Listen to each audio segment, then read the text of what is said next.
live. What's up, everybody? It's another episode of America's Hometown Horror. And again, tonight's episode is brought to you by Clark's, pairs of shoes that I actually own and wear pretty frequently. Clark's story, in case you haven't heard it, began almost 200 years ago when Cyrus and James Clark made a slipper from sheepskin. Very interesting. At the time, it was groundbreaking, a combination of invention and craftsmanship that's remained at the heart of what Clark's does. From the very beginning, Clark's has always thought differently. Brilliant ideas are what sets Clark's apart. America's Hometown Horror is teaming up with Clark's and Podgo to bring you up to 30% off on select items, including the iconic Clark's Desert Boot, which, again, I own myself. Just go on to podgo.co. That's podgo.co/Clark's. That's podgo.co/Clark's. And get up to 30% off on select pairs of shoes, including the iconic Clark's Desert Boots. And away we go, folks. Normally, this is the part where you would hear some music or some sort of sound effect, but testing out the live stream tonight, so we don't have a way of inserting that. But my name is Mike. Thanks for tuning into the first ever live episode that we've done of America's Hometown Horror. Hopefully, you're out there watching on YouTube or Facebook. And as always, I'm not alone here. I am joined by my co-hosts. I got a couple of people here with me to start off. My normal co-hosts, Kat and Andrew. What's going on, you two? Hey. Give everybody a nice wave. It might be the first time that people have seen some of our faces out there. Live. Live. Put a face with a voice, you know? Exactly. And you obviously know that sometimes we have guests on, and you can see one of those guests right now. It's our good buddy, Shauno, from You're Not Listening, a music podcast. Thanks for coming on, pal. What's going on? What's up, guys? Thanks for having me. Super excited. Yeah, no, happy to have you, man. Talk about horror. Haven't talked about horror in a while. I know. It's definitely, I know your show is definitely a little bit different than what we do, which is, an awesome music podcast that I listen to. But for those who might not know, why don't you tell us a little bit about You're Not Listening and some of the stuff that you guys cover?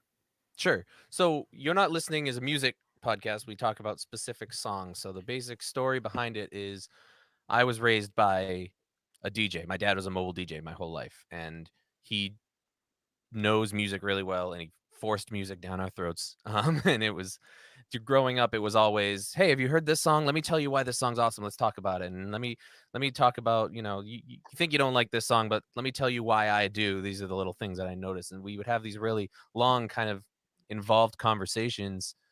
And one day I was like, this is what I do. Like, podcasting is my job. I'm producer, editor, consultant, host. And so I said, Dad, we should be recording these conversations.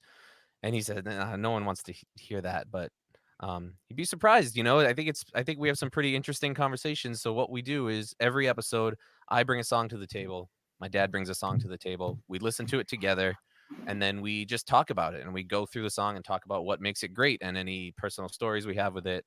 And just kind of, just break it down. And we've gotten some really interesting stuff in there. We do all genres, classical, rock and roll, hip hop, pops, all kinds of stuff. Anything that we can think of. I like to bring cheesy songs in and talk about why they became so popular, because I think a lot of people dismiss some of the really songs that we call it deep in the cheese, songs that are deep in the cheese. So that's our show. I also have another show that's won't be too interesting to your listeners here, but it's about seafood industry. It's very industry forward, but it's called Aquademia, the Seafood and Sustainability Podcast. So that's my other show. Nice. While I have the platform. Absolutely. Well, we'll give you a bunch of chances to plug away, my friend. So no need to be shy there. But yeah, one of the things I really like about listening to your show is, you obviously having a background in music, you kind of look at songs a different way than I do. So it's interesting to hear somebody kind of break that stuff down in a way that I would have never really thought. And I have to say as well, I think it's pretty cool that you do a show with your dad. My dad has been clamoring to come on for the last couple of weeks, but some scheduling conflicts have prevented that. But Dad, if you're out there, we will have you on soon. So that'll be happening. But that's a pretty cool little touch that you guys have. It's a good dynamic between the two of you. Yeah, it's fun. I mean, he's known me my whole life, and I've known him my whole life. So fair point. Each other pretty well. Yep. Definitely safe to say. So, all right. So, again, You're Not Listening in Aquademia, Shauno's 2 podcasts. Go give them a listen. Go check them out. Go follow them on all the social media platforms, which we'll let you plug at the end of the show as well. But to kind of transition a little bit into horror and why we're here tonight. So, Shauno, just to kind of give us a baseline for our listeners here. So, just to give some examples of your particular tastes in horror. Okay, so if you could give me your top 3 horror movies of all time, what would you think they would be? I think I have a hunch as to what some of them would be. I was gonna ask. Me and the 3 of us. For those who don't know, I used to live with Kat, and Mike was over all the time. So I want to see if you can guess a couple of them before I let you know. Kat, go ahead. Evil Dead. Okay. That would have been my first guess. I would have also said Alien too. All right, so I got them lined up. So my top is the Alien franchise. Nice. Oh wait, I got Covenant there too. And then my second is the Evil Dead franchise. Yeah. And then my third is gonna be American Werewolf in London. Nice. I love this movie. It has a very special place in my heart. And then I had a couple. I know you asked for 3, but I had a couple honorable mentions. You can name as many as you want, my friend. These are ones that I kind of always go back to is Insidious and Trick or Treat. Nice. I love all those movies. Yeah. We've covered American Werewolf in London, Trick or Treat, and I was bummed when I found out you did American Werewolf. I was like, I want to do that one. yeah, that was definitely a good episode to do. A lot to talk about with that movie. So I'll never forget where I was when that boo scare in Insidious with the what's the guy, the lipstick face demon. Yeah. Oh my God, we were in Quincy. Like probably one of the best, most effective jump scares in the last decade, for sure. That was terrifying. That scared the shit out of me. I remember when we were too, Kat. We were watching it, and our backs were to a window, and I remember that happened, and I had to turn around to make sure there was nothing behind me. I was terrified. That was awful. Yeah. Very effective jump scare. Very effective jump scare. Well, the music had a big part of that, and I'm sure we'll get into it at some point. Absolutely. All right, so those are your favorite horror movies. What's the most recent horror movie that you've watched?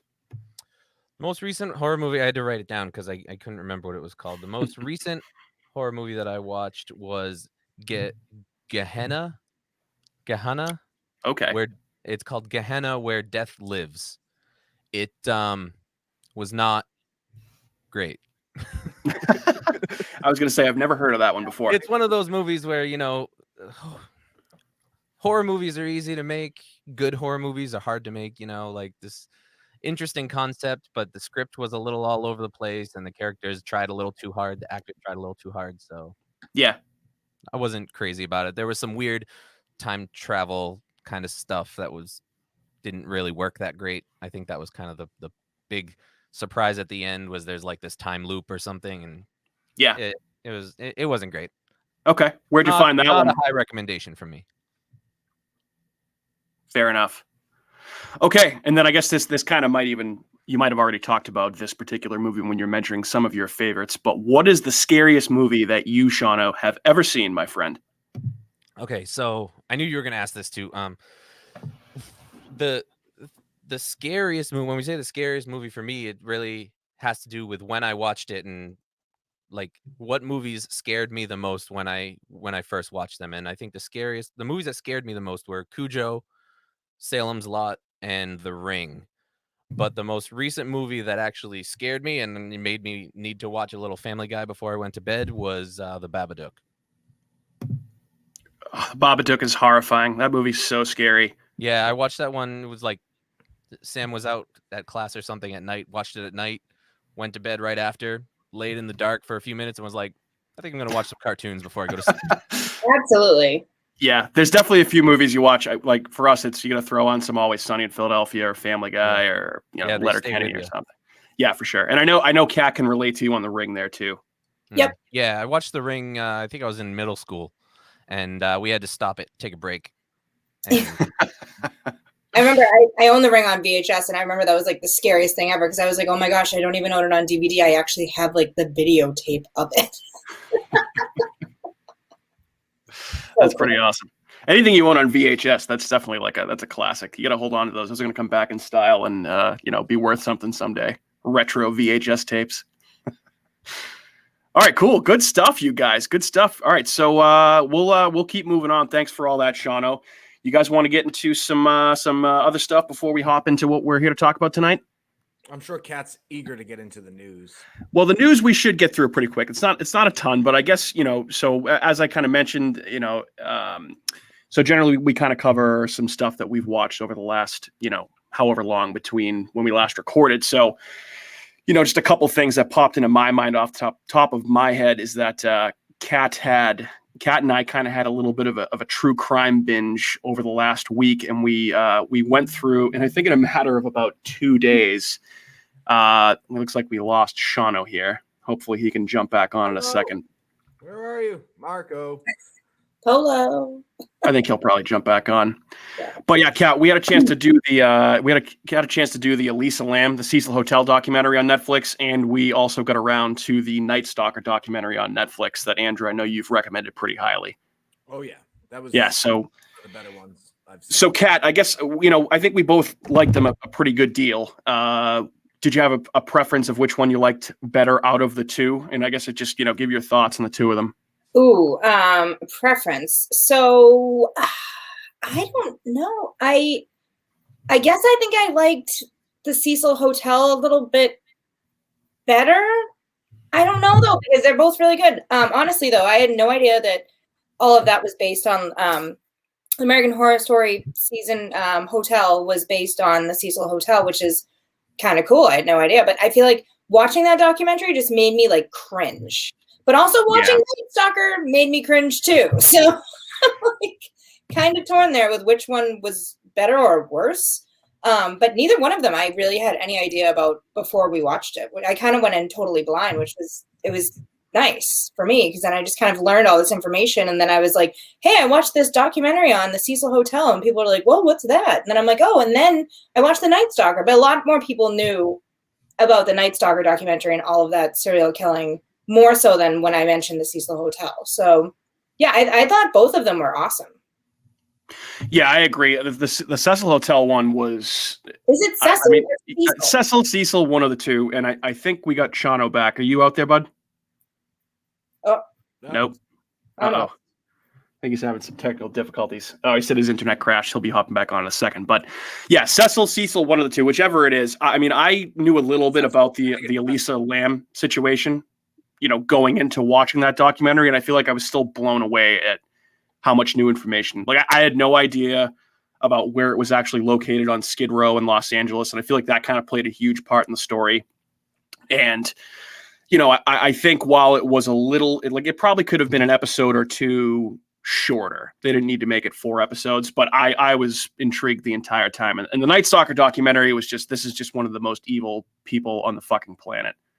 Richard Ramirez, just an absolute monster in every sense of the word. And, he ultimately got what he deserved and actually got off a little bit easy because he died of cancer after only, I think, however many years in jail. He wasn't in there for that long. So, but yeah, I would highly recommend checking out the Night Stalker documentary. I think it's just called Night Stalker. And then also it's The Vanishing at the Cecil Hotel.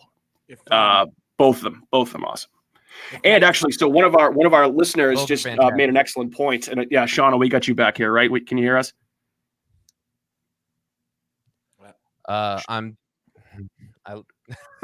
My internet crashed, and I'm on my Wi-Fi hotspot right now, and it's not very good. Oh, okay. Are you able to hear us though? Okay. It's a little jumbly. Can you guys hear me? Yeah, we can hear you. No problem. Sorry for the technical difficulty, folks. Let's see if maybe I can turn my camera off. No. Okay. Maybe not. Well, while you're working on that, so thank you, Jason, in the comments here for bringing up an excellent point. There's actually a pretty morbid link between those two Netflix documentaries that we were talking about, between the Cecil Hotel one and also the Night Stalker, was that Richard Ramirez was actually living at the Cecil Hotel for a long time, far too long. And he was actually, after he was killing these people, committing these crimes, he was coming back to the Cecil Hotel covered in blood to walk back up to his room, and nobody had any issue with this. Just kind of let him do it, which is just makes it so much more messed up. But yeah, obviously a pretty macabre link between the two. They used some of the same footage from both documentaries. Yeah. Which was kind of cool. Andrew, did you have any thoughts on Night Stalker? I know you watched that one. Did you get around to Cecil Hotel yet? I haven't watched Cecil Hotel yet. I just assume it's Cecil because Cecil Fielder. Cecil Fielder, yeah. Where my mind goes with that. Night Stalker, I love that. It did teach me one thing. If you're going to murder a lot of people, you should probably change your shoes every once in a while. Yeah, or maybe don't wear that pair of Asics that they can track back to like where that was insane that they were able to do that. Yeah, but it still took them so long to figure it out, and I was like, it's just Yeah, amazing. Like definitely. You think he would have slipped up a little bit more than he did, but I don't know. Yeah, I mean, it's unfortunate that he didn't slip up sooner, but obviously, I think the story in that particular documentary is about the two cops that were partnered up trying to hunt this killer down, and you can just see the toll that the case took on them. So, yeah, I thought they were both excellent and worth checking out, no doubt about it. So you can find both those on Netflix for any of those that are wondering if you haven't watched them yet. All right, so we are back, and you guys ready to get into some news? Oh. Yeah. Cat's thrilled. I would say don't all leap at once. This will be quick, I promise, and then we'll jump into our topic tonight. But a couple relevant things that popped up. So we've talked kind of at length, and we actually did an episode on Creepshow the movie, but also there's the Creepshow TV series that's exclusive to Shudder, which is the horror streaming service that I would recommend. So we have an announcement on when you can get the second season of Creepshow. It's dropping on April 1st. No joke there. It actually is premiering on April 1st. You got a trailer that showed some all kinds of crazy creatures and looks like some twisted stories. You have giant spiders in there, some aquatic monsters, zombies, various other stuff. Looks like they have a much bigger budget for this season, and got some pretty heavy guest stars for this season, including Keith David from The Thing and Barbara Crampton from Reanimator and various other horror movies. And this show was unfortunately in the news recently.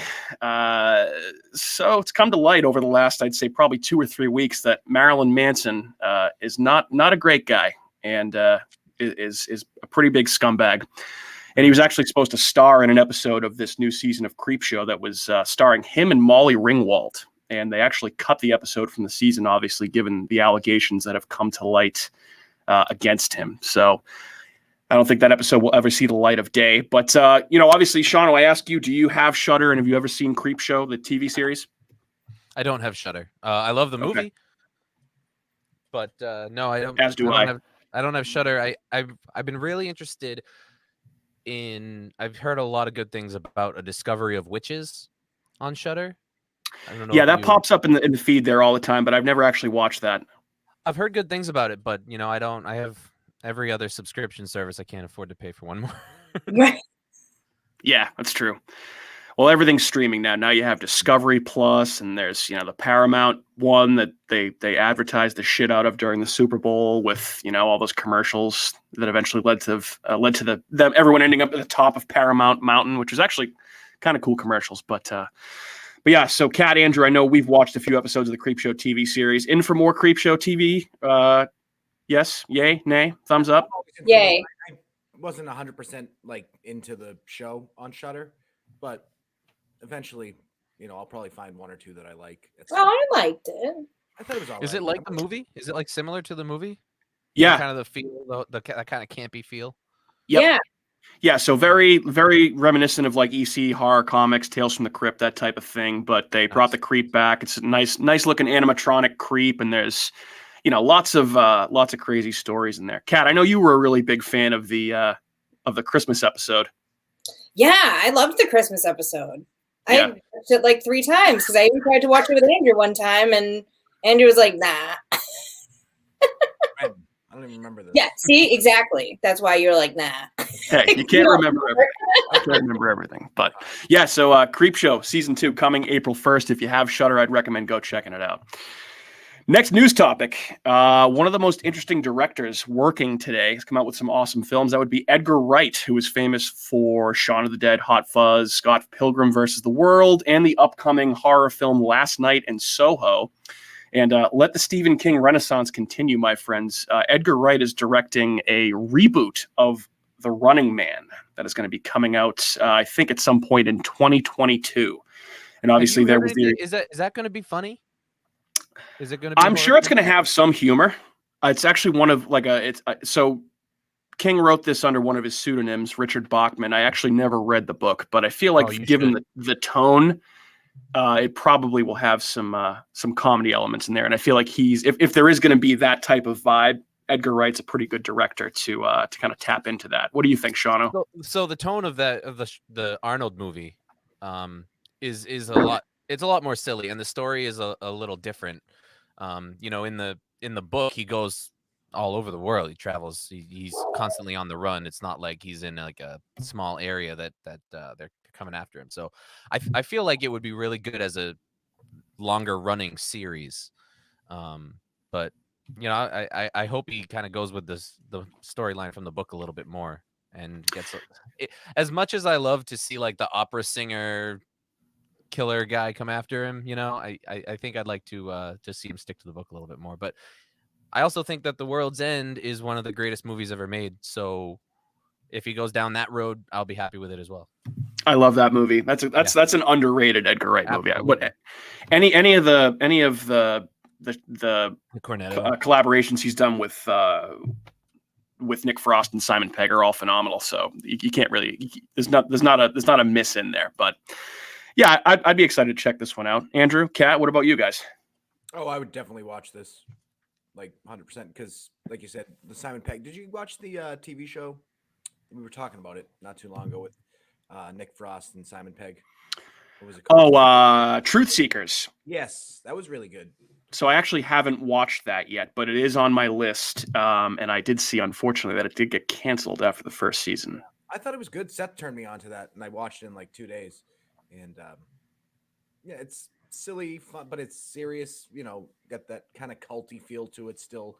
Okay. Conspiracy theory as all their other stuff does. So yeah, it was really good. But that's kind of cool. But whatever. Okay. Fair enough. Yeah, I'll have to give that one a shot. I think, so Kat and I finally made the decision to try and finish The Haunting of Bly Manor. Not because we didn't think it was good. We just kind of had a lot of other stuff crop up, and we never had a chance to finish it. And we're almost done with it now. And so some of the criticisms that it did take a little bit longer to get going than season one, I agree with, but I don't think it's bad. I actually kind of like it. It's picking up a little bit. Yeah, by like the 5th episode, it's picking up. I know. Well, hey, Mike Flanagan's stuff is very reliant on trying to establish characters and mood, and I think that they definitely took their time doing that with Haunting of Bly Manor. But yeah, interested to see how it ends. Yeah, it looks promising. Yeah, I liked Hill House a lot better than Bly Manor, but yeah, I loved Hill House. Hill House was phenomenal, and this one is good. It's good. Yeah. So. All right, last news item, guys. We were kind of talking about Ari Aster a little bit before we hopped on here live, but we do have a name, a star, and a title for the new Ari Aster movie that is going to be distributed again by A24. It's going to be called Disappointment Boulevard, and it's going to star Joaquin Phoenix. Ooh, I love him. Yeah. So this has all sorts of interesting potential. And Ari Aster, if you're not familiar with his work, he has done Hereditary and Midsommar, two of the most well-regarded or highly regarded, I should say, horror films to be released, I'd say probably in the last 5 years. Midsommar came out more recently. I prefer Hereditary, but do need to give Midsommar another chance. I think all three of us do. Shauno, I know you're a big fan of Midsommar, as you mentioned before, but yeah. So Ari Aster, definitely a hot horror director out there, up and coming, has a definite, a feel to his movies. So this sounds like it's going to be much of the same, but not a lot of details. The only description of the plot that's out there so far is that it's an intimate, decades-spanning portrait of one of the most successful entrepreneurs of all time. So I ask you folks, and Shauno, I'll start with you. Are you in or out on this?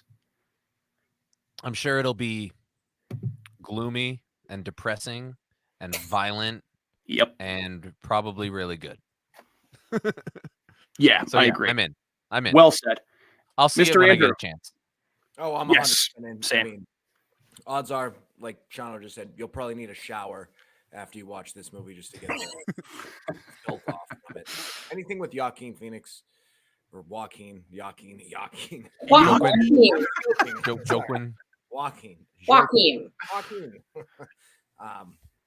I'm definitely in on this movie. I would, even though Midsommar left a bitter taste in my mouth, I'd still want to see this. So cool. Catherine, what about you? Oh, I'm all in with Joaquin. Yeah. Joaquin. Walking down the road. Well, and I don't think I really have a choice, because if you want to watch it, I'm watching it. So that's kind of like how it happens. I end up watching it anyway. So yeah. And then another count he heard from. So this might pop up from time to time. If you've listened to our show, you know Otis is extremely loud, so he may come in and out from time to time. But all right, cool, Catherine. You'll be excited to hear that that's it for the news, which means we are on to tonight's topic, which I'm super excited to talk about. I can't believe. Slight news item, Mike. That you go ahead. Sorry. There is I think there's going to be a new anthology horror series by J.J. Abrams and Stephen King coming out possibly at some point on Apple TV. I just saw an article today about that. There isn't much leaked on it, but I'm like, that's kind of a cool collaboration. They've collaborated before on a bunch of stuff. So yeah, I was going to say they were in cahoots with Castle Rock. And then they did that other one with James Franco in it, like the time travel one. Oh yeah, 1963, I think it's called. Yeah, it's like 11 something. 63. Yeah. Oh yeah. The actual date of when JFK was assassinated, right? Yeah. Yeah, that day. So cool. That was a cool one. So yeah, I mean, I feel like every day there's more news of another Stephen King adaptation. So, but again, that's not necessarily a bad thing as long as they're well made. So I'm all in on the new Stephen King adaptations. So bring them on. But thanks for that, Andrew. That one slipped by me, so I appreciate you chiming in there. But yeah, so tonight we're going to be talking about horror movie scores and soundtracks, which is a topic that I'm very excited to kind of get into here. And you know, obviously, this is I think a perfect topic to discuss with Shauno, obviously, given the nature of his shows and you know his experience with music. So I think this is going to be a really fun one, and I'm excuse me, excited to kind of because I feel like this is a way to kind of talk about a bunch of different movies, maybe some TV shows.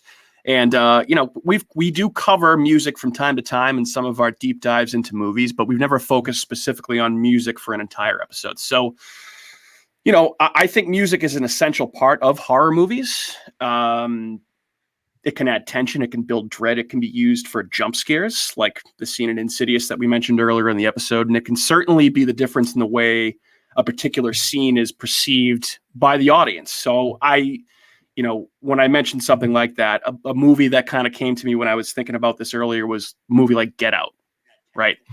So Get Out is definitely a horror movie, but has a lot of comedy in it, a lot of comedic elements, and it's funny as hell. And I feel like there are certain scenes in the movie where if that ominous score hadn't really been present in Get Out, you know, you wouldn't necessarily know that you were watching something that was horror related, but you know, some of the music that's going on when it shows Chris and his girlfriend driving to go meet the girlfriend's parents. I forget her name, Allison Williams' character. But you know this isn't some leisurely trip for this guy meeting his girlfriend's parents for the first time. You know there's something dreadful coming. And I think that's one of the ways that music can kind of make or break a scene in a horror movie. So that was one that kind of popped into my mind when thinking about that. So I ask you all, and Shauno, I will start with you, my friend, since you are our guest. Does a movie need music to be scary? Does it need music to be scary? Yes. Well, I think there's a place for music, and if you do it right, then it can make it scary. But I also think that there's a place for silence, and that can be just as effective, if not more effective, than having music in the background. You know, the thing with horror movies is music is used to let you know, at least with American horror movies. Japanese horror movies use very little music. They kind of just let the visuals and the visceral things that are happening on the screen take you for the ride. But in American horror movies, it's like they're very big on using like musical cues. So you know something scary is going to happen. You know, it's not so much this is scary right now, but it's coming because you're hearing those low rumbles and you're hearing the low, the ominous tones that with no key signatures and, there's no structure or anything. It's just kind of building something and you know that something's coming. So I think plays a really key role. I don't think it's absolutely necessary to make it scary. And if you want examples of that, watch some Japanese. I think Martyrs is one of those ones that doesn't have much music, if any. Yeah, so I agree with you there. I think it definitely can help, but I don't think it's absolutely necessary. So I was just trying to think of movies that a horror movie that doesn't have music. So, and I can actually, I recently watched the Blair Witch Project. very scary movie, not a piece of music in the entire thing. And actually not a lot of music in most found footage horror movies. So, I think Blair Witch Project is a movie that scared me on a visceral level the first time I saw it with, very creepy sound is used incredibly effectively, but music, not so much. So, Kat, what about you? Do you think a movie needs music to be scary, or do you think it just helps? I think that you need music. I get Shauno's point, but I also think that music changes like the entire feel of a movie. I was a music minor in college. In high school, I did this whole paper because I was missing some stupid. Anyway, I'll cut to the chase. I did like this paper on physical effects that music can do to your body, and one of the things that I researched was that music can have an effect just like the same type of adrenaline as a cup of coffee. So it can have that kind of a powerful effect on you that you might not have with silence. But I do agree with Shauno that silence can be just as deafening, if you will, that it can create the same kind of buildup.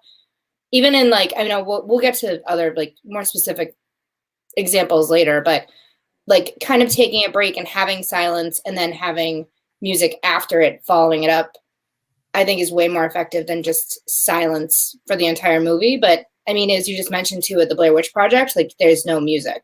And it was so funny because the minute that I saw this in the outline earlier, I was like, oh, well, what about like A Quiet Place?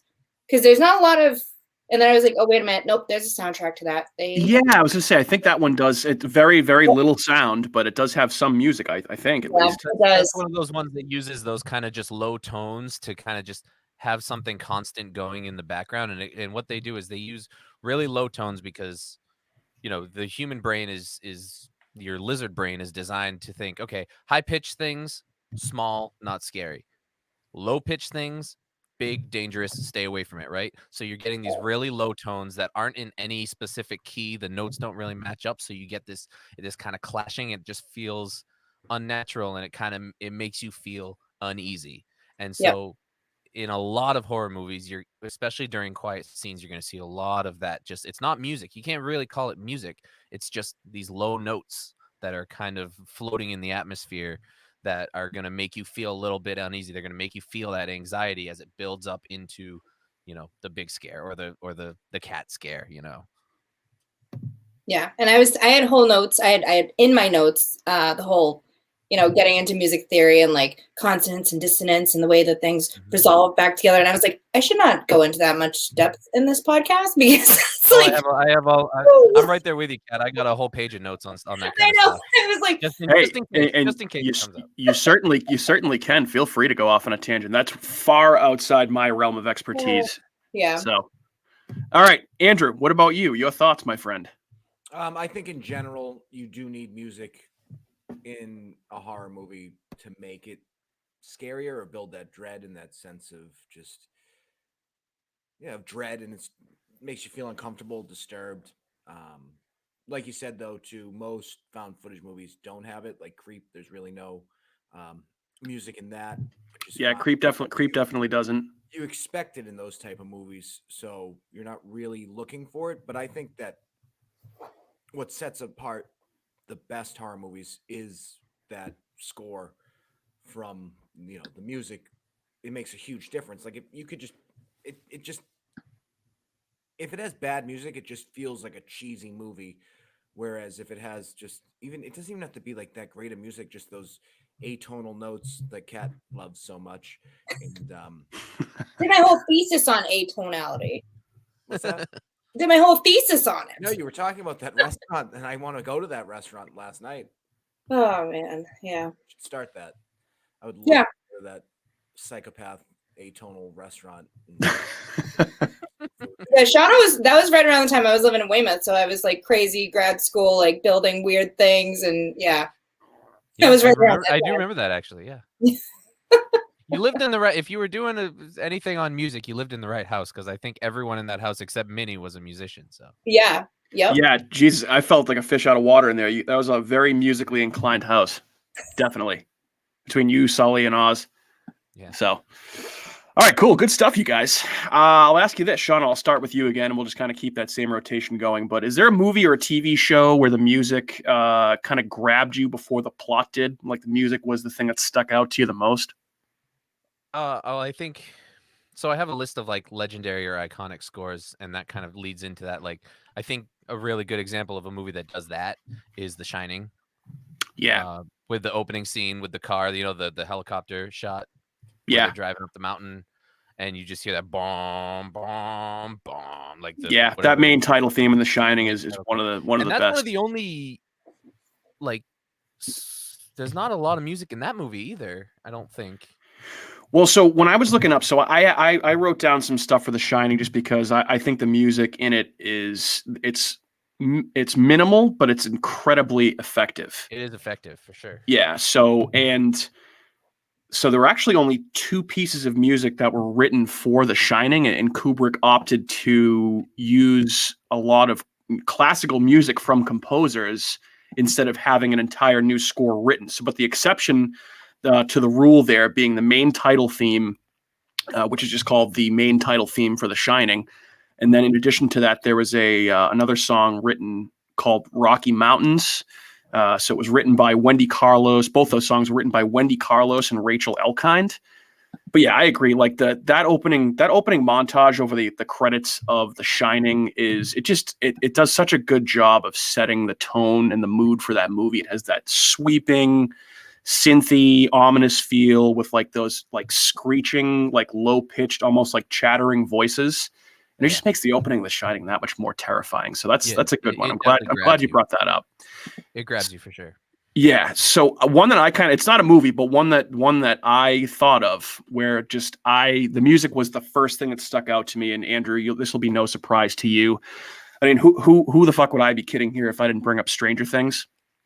But I mean, Stranger Things got a little bit of promotion from Netflix. Obviously, it's probably the biggest show they do now, but I can remember vividly watching Stranger Things for the first time and being like, okay, like this is pretty good. But then those opening titles hit with that music. And then there's that scene where the kids are playing Dungeons and Dragons and they're riding home on their bikes. And there's this piece of music called Kids. Everything's written by Kyle Dixon and Michael Stein, who are from the electronic band Survive. And I think the music is probably the most I love Stranger Things, but I think the music is probably the most consistently excellent part of the show. But it's just so like nostalgic to the horror movie of the 80s. It gets me every time. And it captures like that blend of, I think, like the feel that Stranger Things is trying to invoke, like that John Carpenter, Steven Spielberg, kind of feel. Sorry. Brain freeze there. It happens. It's cold. Yeah. But so I guess that was the one that I had. Kat, what about you? I was gonna say Halloween. Yeah. John Carpenter did the music in that too, which was kind of cool that he composed it. And it's like those like cattle prods, like piercing keyboard, like doo-doo-doo, and all of a sudden it's like all of like you kind of look over your shoulder like, oh, what's that, or what's this, and where's Michael, and like what's gonna happen next. And there's kind of that like off-kilter discord, and like you just makes you feel uneasy, like what we said earlier.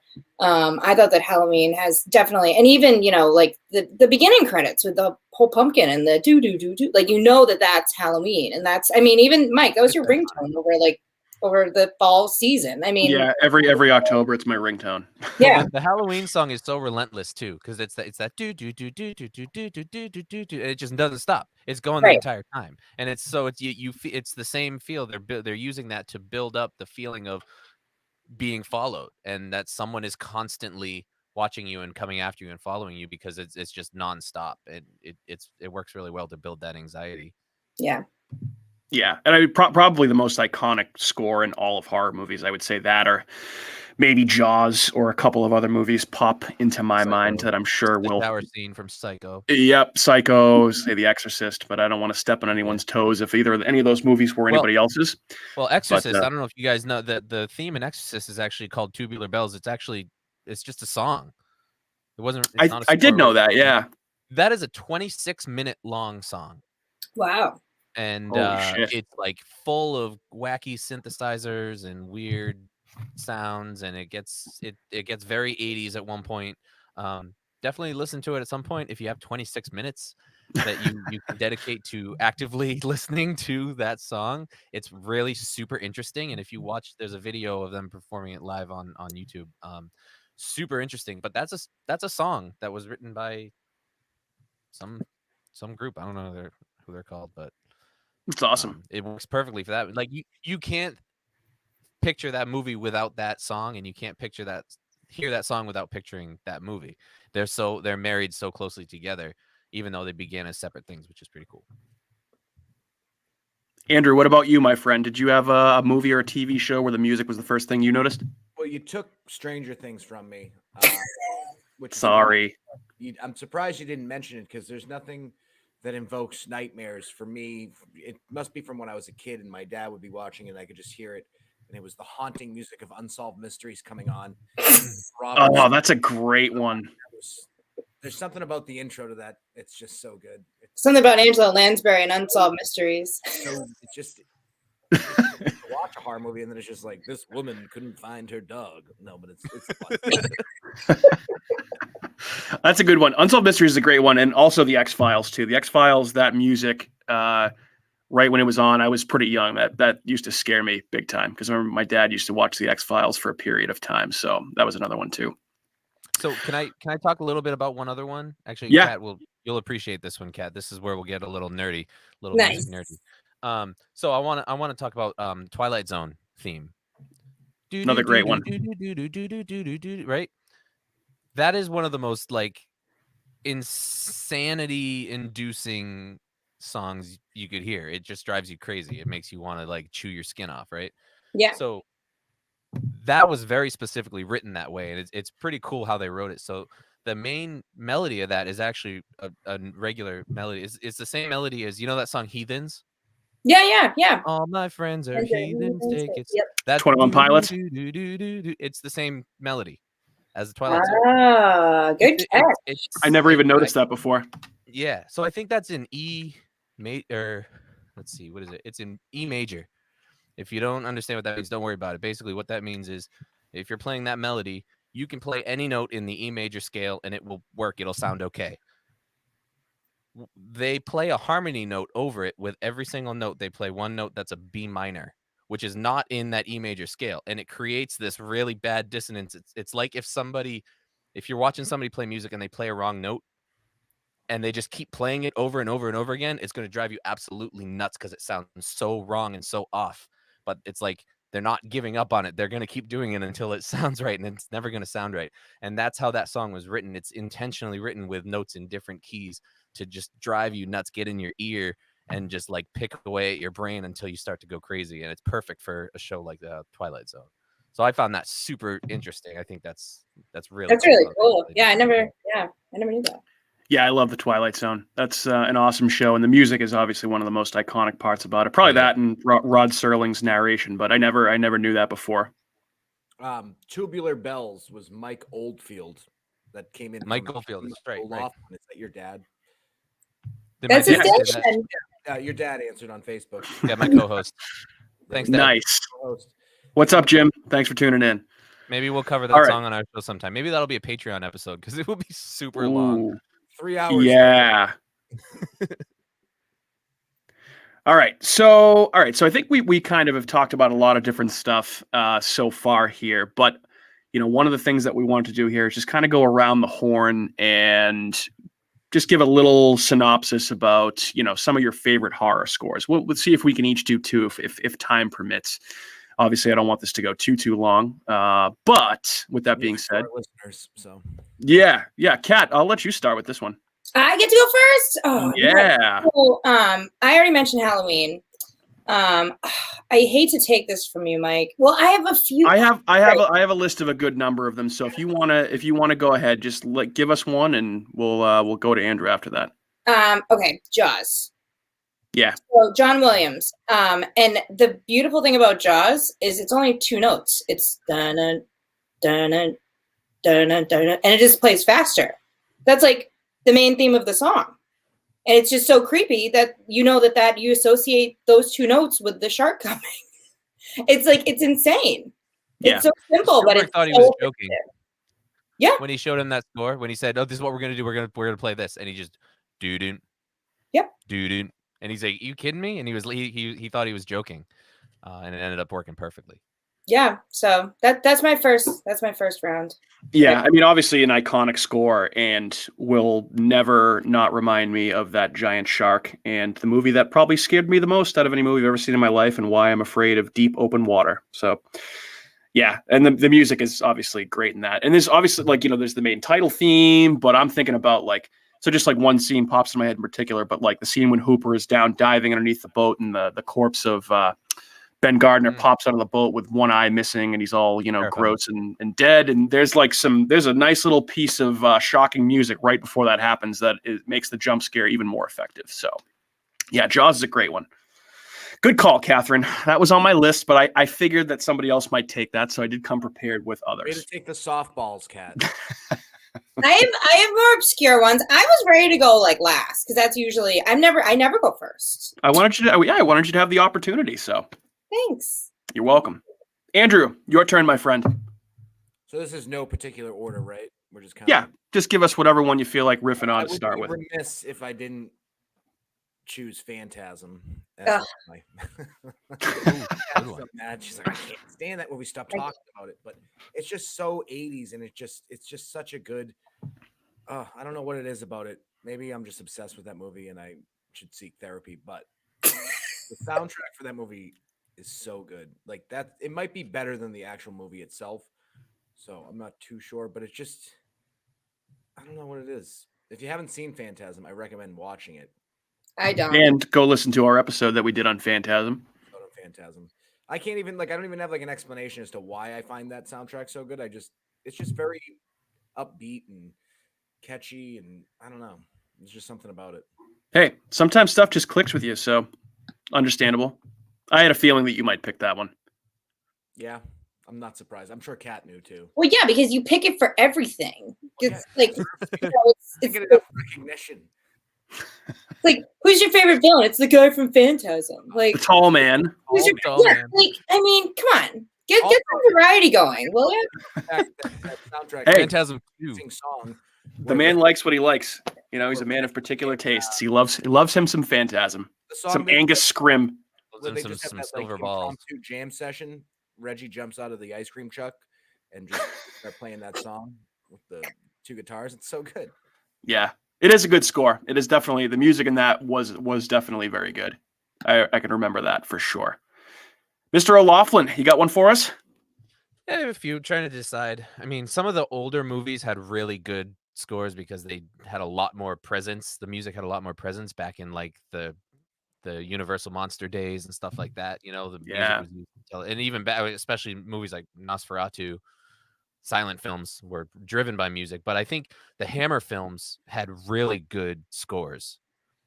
They spent a lot of time writing the scores for those Hammer films, and the main villain theme for the Dracula, the Hammer.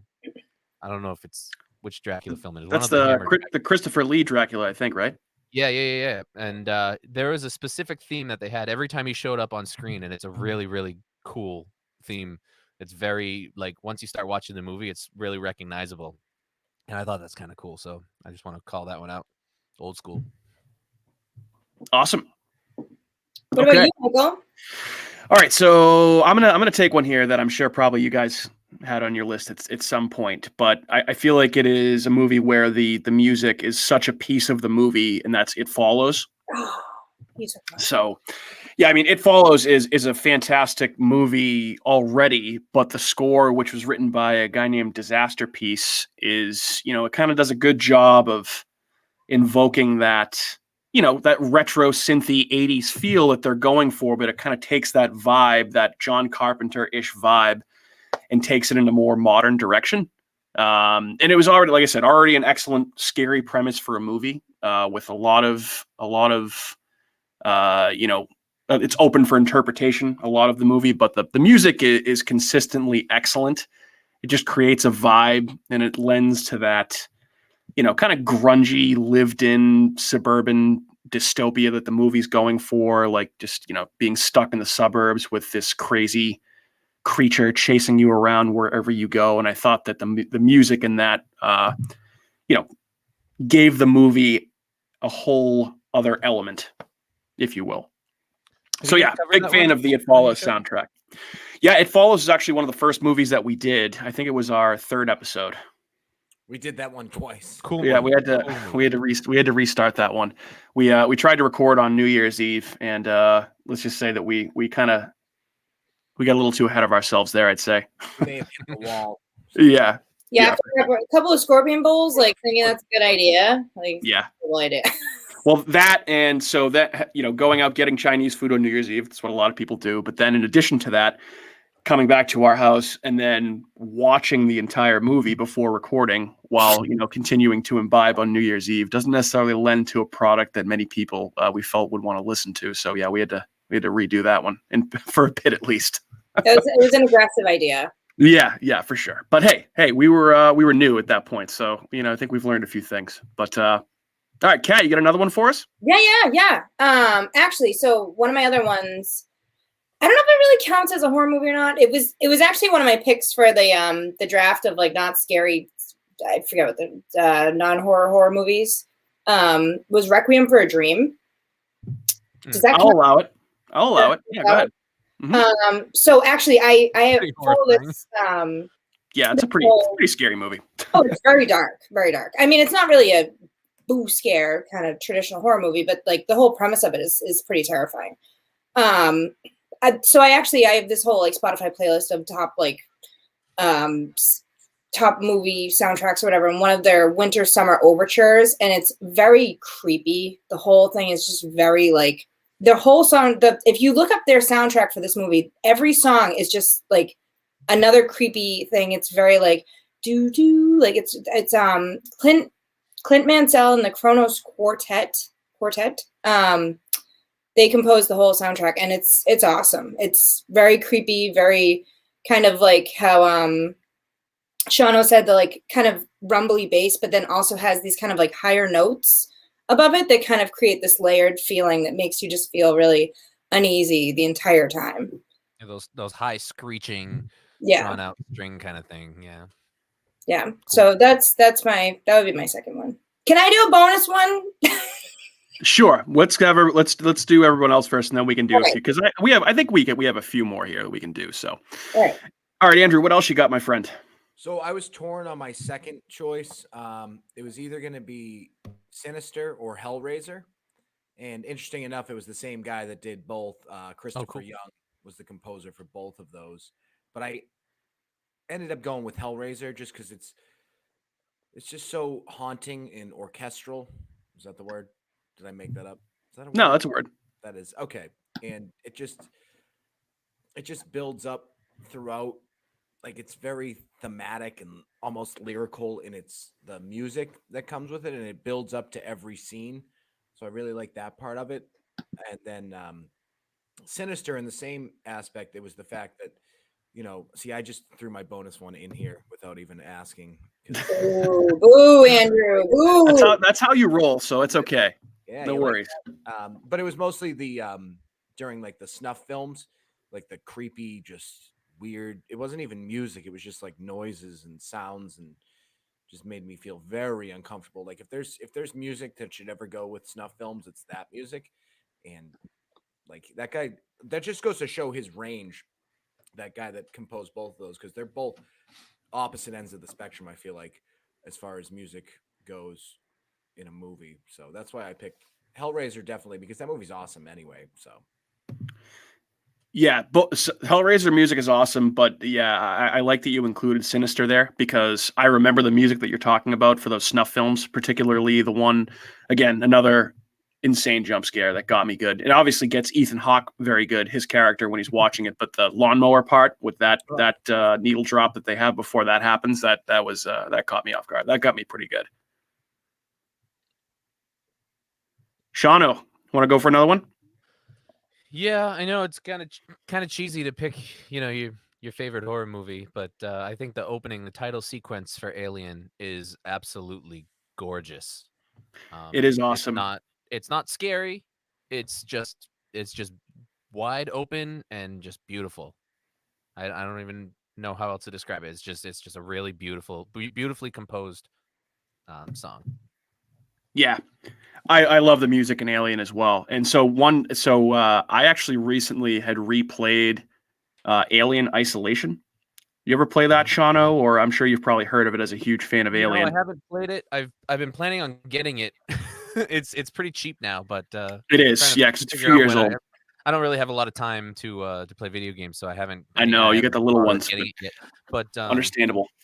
I'm not a huge fan of the sneaking around type video games, like Assassin's Creed and stuff, where you kind of have to like be hiding in the corners and stuff. I'm not crazy. I mean, we talked about this earlier. I'm not big on video games in general, but those types of games I don't really have the patience for. So I feel like I would love it because of the theming, and it's on the Nostromo, right? Is it? So basically, the reason I brought it up is because the music from Alien is used, and it kind of holds on to that like analog future type of vibe, but it's essentially it is set, I think, 10 years after the first movie, and you play as Ripley's daughter, Amanda Ripley. And so there's this and then there's this big space station called the Sevastopol that finds the flight recorder for the Nostromo. So basically Ripley works for Weyland-Yutani and is sent to go recover the flight recorder with some other people from the company. And they get on the ship and shit has gone crazy, and there is an alien stalking you the entire time. But it is incredibly scary. Fun to play. I can understand why you might not want to play it, but I enjoyed it. But yeah, it holds on to that same aesthetic from the first movie, and the music is in there too, which is beautiful. For sure. I love that. I love that score. I just think it's gorgeous. Yeah, it's a good one. It's a good one for sure. All right, so Alien, excellent. I'm glad we got a chance to talk about that one. So I'll go next here. I'll throw a curveball here, one that probably you guys didn't think I might include, Andrew and Kat. I thought you might have this on your list, Kat, but I didn't see it in your notes earlier. But the music from Saw is pretty iconic. Yeah, I was here for that too, but I didn't. Yeah, it's Live and Let Die. Bum bum bum. Yeah, bum, honestly, it's bum, very bum, similar bum, to bum, that. But yeah, so Charlie Clouser wrote all the music for the first Saw movie, and actually he used to play synthesizers for Nine Inch Nails. Oh, cool. So he kind of has that industrial music vibe. But when I think about Saw, the music is one of the first things I think about, especially in the first movie. There's one song specifically. It's called "Hello Zep." Obviously, if you are familiar with the movie, you know what part this particular piece of music kicks in. But it has been used in all 8 Saw films, and it will probably be in the upcoming new one. Jesus, there's going to be a 9th Saw film. It's so many. Yeah. But it's kind of that piece of music has kind of become synonymous with that crazy twist ending of the first movie, where Adam just kind of finally puts everything together, and then you have John Kramer standing up in the middle of the room. Spoiler alert! But I mean, if you haven't seen Saw, I don't know what the fuck to tell you.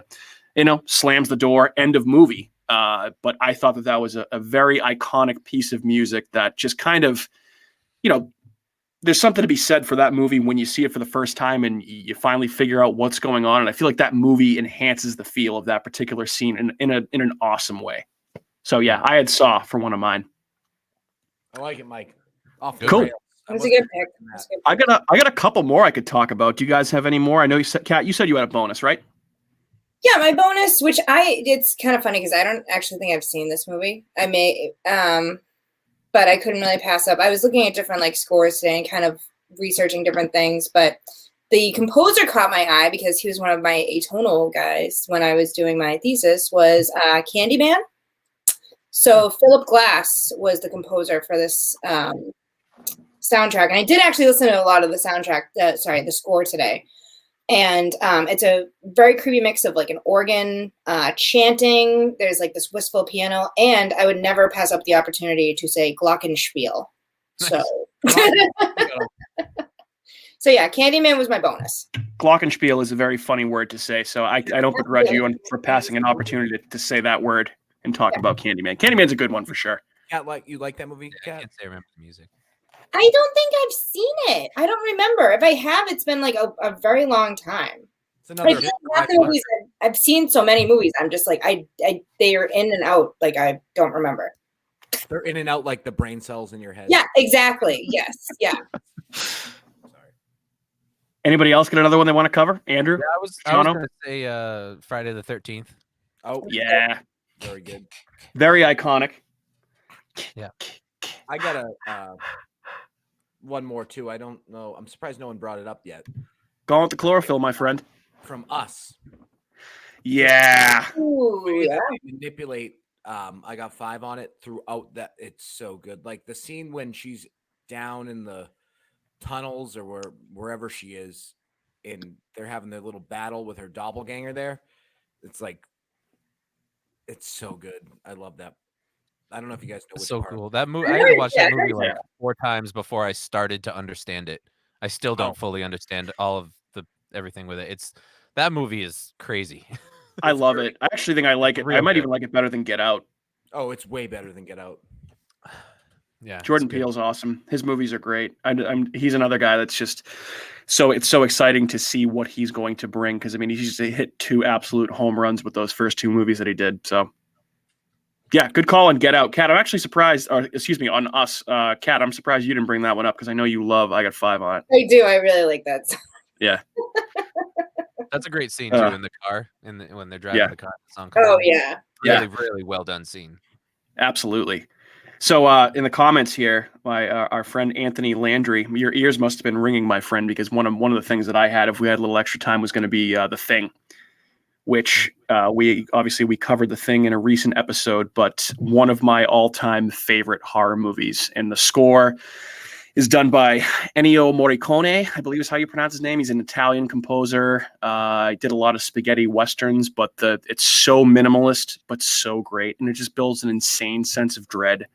Adds to that feeling of isolation, being at that outpost in Antarctica. And specifically, there's the most famous songs called Humanity, parts 1 and 2.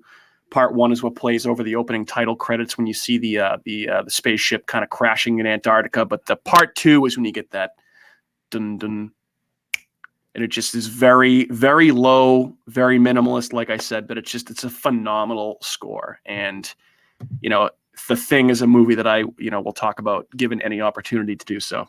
So that's one that I had. Anyone else? Right on. Cool. Did you miss a question about the do you prefer scores or soundtracks? Did we not get there yet? Well, I feel like we kind of covered that a little bit, but yeah, I mean, I guess yeah. So we can do that one. Kat, you can start. So so do you prefer, because this we're about to roll into a different section of this, so not specifically scores, but if you have a favorite horror soundtrack, which I have a couple that we could talk about here. But yeah, so Kat, what do you prefer? Do you prefer the scores, the soundtracks? What do you like? I think I like the scores, except for obviously the example for Us with I Got 5 on it is a different type of way that they play with a soundtrack versus a score. But I think scores are just kind of more creative, and it's so funny because I feel like back in the day, like so many artists used to actually record songs for movies, and I forget that because I feel like now they kind of do, but not as much. You don't see it as much, like even in Twister. Big budget one. Like Twister, half the movies in there they recorded for Twister, and I was like, really? Like, fun fact about the Twister soundtrack: "Humans Being" by Van Halen. Right.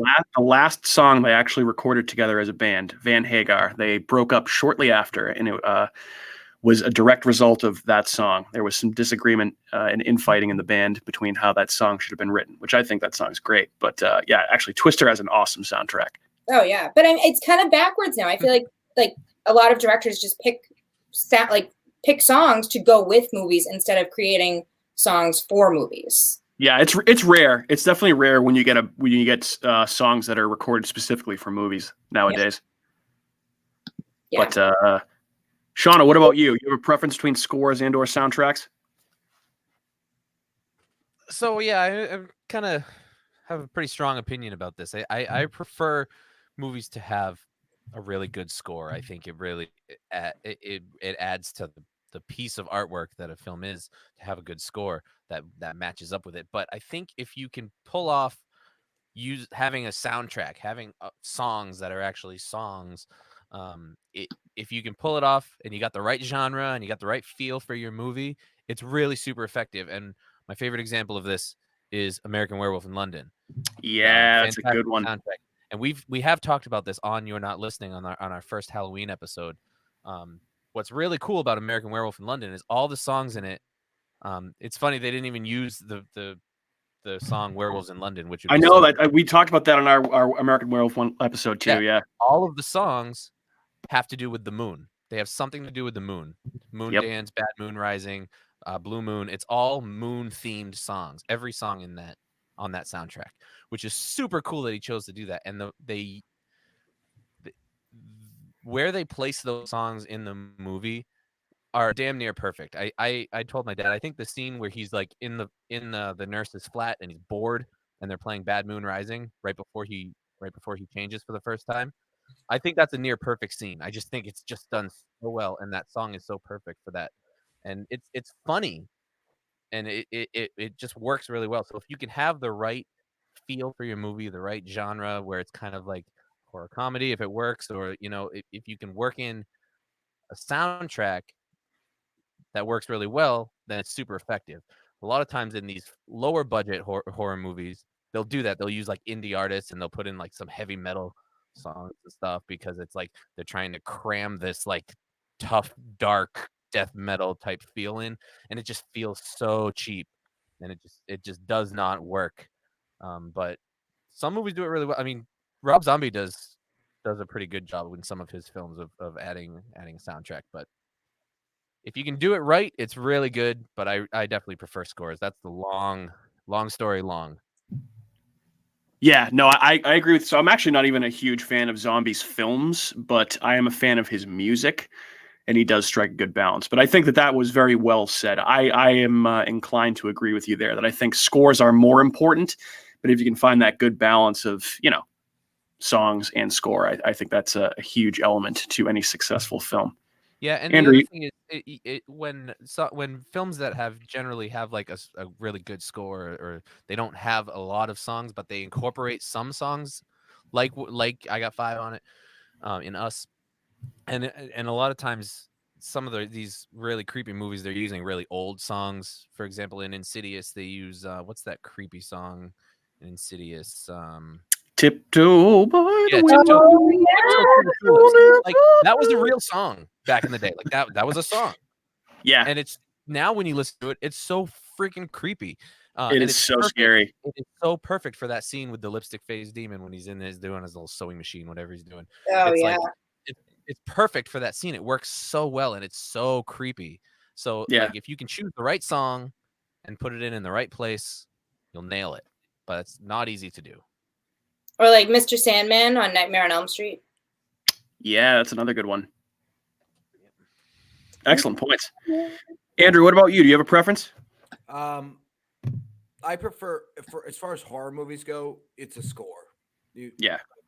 Soundtracks, I feel like, are fine for like comedies and stuff like that, rom-coms, and just in general, because you're not expecting this theatrical explosion of art and music and cinematography. Like, I feel like the best compliment to a good visual effect is something made just for that reason, just for that. Like, my biggest thing, it's not even a horror movie, but I always go back to Interstellar because I fucking love that movie.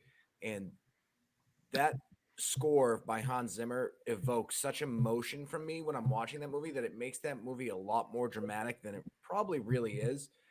And I feel like if you can do that with music and involve it in a movie and give it that other depth or layer to it, then it just drives home the point that the filmmaker wants to make even more so than you could with any soundtrack, or by just picking 10 songs that you like and putting them in a movie. It just makes a huge difference if you're able to do that. And yeah, I know you love Interstellar. I feel a similar way about the Inception score that Hans Zimmer wrote. Inception is very, very powerful music. I think it's awesome. That time song, awesome. Gives me chills. Yeah, douche chills. Love yeah, douche chills.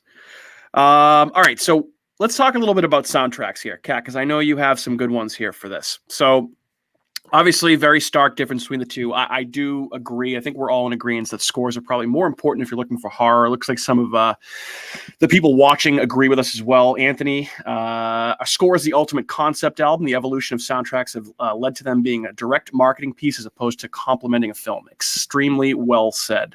But, Kat, I know you have a soundtrack. Now, I feel like back in like the 90s and the early 2000s, a lot of horror movies were doing the thing, Kat, like you said, where people were writing songs specifically for a particular movie. And there's something special about that. Kat, what one did you have? What made your list for this? Oh, so this is kind of out of left field, but this CD never left my car. Was House of Wax, 2005. Oh, yeah. Oh, yeah.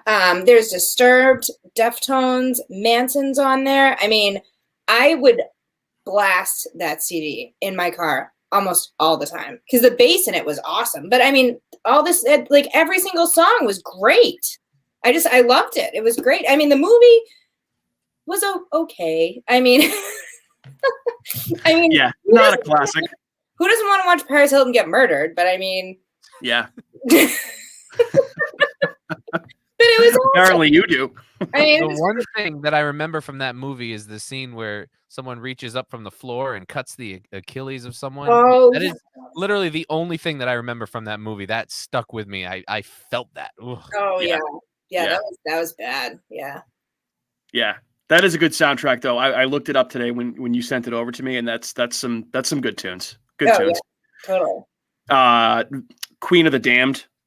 That movie, not a great movie, but the soundtrack's friggin' awesome. I think Jonathan Davis from Korn wrote a lot of that. If I can find my notes here. Right for you. Yeah. Oh, so yeah, that one had a lot of similar artists, but then a lot of that, like, late 90s, early 2000s new metal. But Deftones, nice. I love. They're my favorite band. Deftones, Korn, Static X, Papa Roach, Linkin Park, Manson, Disturbed, and Queen of the Damned. So, wow. I'll give you another one though. I think this soundtrack holds up extremely well even to this day. And, probably not a horror movie. I would say it's probably horror adjacent and has some scary elements to it. And it's just a fucking awesome movie. And that is The Crow. And obviously, famous for some darker reasons. Obviously, what happened to Brandon Lee was terrible. And there's actually an awesome episode of... Oh shit, Kat! What was the name of that? Cursed Films. Cursed Films. It's a little documentary series on Shudder that we watched. And there's an episode on The Crow with what happened to Brandon Lee, and it's such a sad story. It sucks, but it's a good movie. But the soundtrack is phenomenal. It has 9 Inch Nails covering Dead Souls. Has Burn by The Cure, which is an awesome song. Big Empty by Stone Temple Pilots. And you also have some songs from Rage Against the Machine, Violent Femmes, Helmet, Pantera, Jesus and Mary Chain. So. That is an awesome soundtrack that I still listen to this day. The Crow. That is an awesome one. Shauno, you got one? I'm looking at my stack of DVDs over here to see if I can pick anything out. We can come back to you if you want. Shauno, I love your little gremlin. Your little gizmo over there. Oh, thanks. Yeah, no. Andrew, anything? My big one is American Werewolf because it's such. It's such an extensive soundtrack. But there's some. I just had one. Zombieland, I think, had some songs in it. Zombieland is definitely a good one. Lost Boys is the one I was thinking of. Lost Boys has some pretty crazy. Yeah, I forgot about Lost Boys. That's a good one too. Yeah. Andrew, anything stick out to you? Soundtracks. With us, it was kind of that. I couldn't think of any I didn't really get into it too deep, so I didn't really. All right. It's hard because a lot of the horror movies with like actual soundtracks are just not great. Like, I don't know if it's in any horror movies, but it should be. Is Lullaby by The Cure. I love that song. Yeah, I love The Cure in general. So give me The Cure in any movie. It brings it up a level for me. So another one actually throw in there again, more horror adjacent. It's not really horror. It's a little bit more kind of cerebral. Is Donnie Darko. Has a really good soundtrack. Yeah. It's funny you bring that up. We were actually talking about Donnie Darko last week or the week before because they were talking about potentially doing a sequel to it all these years later. Apparently there's been some talks of a Donnie Darko sequel. Yeah, I'd check it out. Don't ruin it. I know. Don't ruin it, please. Just don't ruin it. Hopefully, it's a good idea. Can I give you? Can I give you guys one more score that I just remembered that I had in my list that nobody brought up that I think is particularly memorable? And Sure. that 28 Days Later. Oh man, how did 28 Days Later has awesome music. I specifically had. Bargain, love that. Yeah, so there's a song on there called "In the House in a Heartbeat," written by John Murphy, and this is the scene most famous in the movie where Jim, who's played by Cillian Murphy, is kind of turned into this feral, psychotic, animalistic mental case, and he's running around that house, killing all the soldiers, trying to save the two girls that are in the house. And there's that crazy eye gouging scene, but that piece of music is awesome. And that whole soundtrack, I just feel like does a really good job of adding to the emptiness of that movie and just kind of makes it feel a little bit more lived in and realistic. Like I also specifically remember like the scene when they're going grocery shopping, like through that abandoned grocery store. There's like some little weird music that's in there, but the music in that movie stuck with me as well. So yeah, 28 Days Later is a phenomenal movie all around, but I think the music in that is a high point as well. The music in the grocery store is like happy. Yes, it's a nice contrast to the dark nature. I love when movies do that. Yeah, we could do this all night. The last one I'm going to throw out there is the dance club scene from Blade or Blade 2, maybe in the beginning of Blade 2. Oh, that's a deep cut. I like that one. I haven't seen Blade 2 in forever. Is that the one with Ryan Reynolds or Jessica Biel, or is that Blade Trinity? That's the third Blade one, right? 2 in the beginning of the movie when they're in it's like a vampire dance club and the sprinklers start shooting blood out all over the place. Oh, yeah. Okay. All right. Whatever song is playing during that scene is an absolute banger. Just throwing it Okay. out. I'll have to look that one up. I don't know what it is off the top of my head, but definitely. All right, guys. Well, I think we covered some good stuff, and I know we're over the hour time period here, so we should probably wrap this up a little bit. But anyone else have any final thoughts on anything they want to add before we kind of we put a bow on this bitch? Wrap that bow tight. I got nothing. Okay, Shaun, go ahead. I just want to say my show is called You're Not Listening because our whole theory is people hear music, but they don't listen to it. And so for the audience of this show, I would really just urge everyone, when you're watching a movie, when you're taking in a good horror movie that you either have seen a million times or you're seeing for the first time, try to pay attention to the music, because I think you'll get a whole lot more out of the movie if you are actively listening to everything that's happening, not just the dialogue, not just the sound production, sound design, but the music as well. Is a huge part of horror cinema, bigger than almost any other genre out there of film. And I really want to encourage your listeners to really try to actively listen to music when you're watching these movies. It's not something you normally think of. So that's where I come from. That's the world I live in. So just wanted to get that out there. It's an excellent point. And actually, I like that you have that line that you say at the beginning of every episode. If you haven't heard of these songs or if you don't like these songs, then you're not listening. And you tie in the name of your show. I think that's a great way of getting the point of your show across at the beginning of everything. I like that you guys do that. It's a very good point. Thank you. You're welcome, man. So, Shauno, I guess if people want to follow your shows, social media, etc., where can they find you? Plug away, my friend. For sure. We are on social media.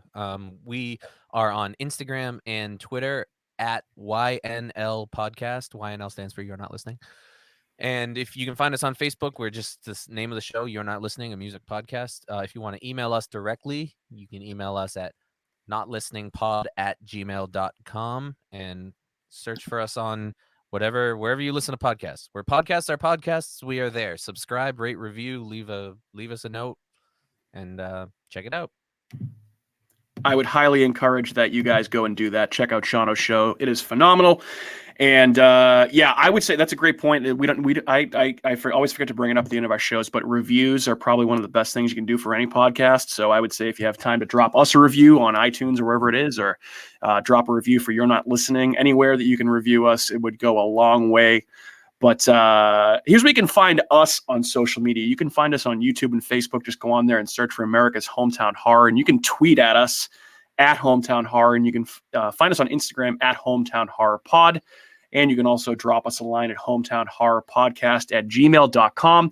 And as Shauno said, you can pretty much find our show anywhere where podcasts are found, specifically Google, Spotify, Apple, iHeartRadio, Stitcher, Spreaker, Amazon Music, wherever else, whatever other 10 million podcast platforms are on there, we're probably on there. So go on there, give us a follow, give us a listen. Thanks again for tuning into the very first ever live episode of America's Hometown Horror.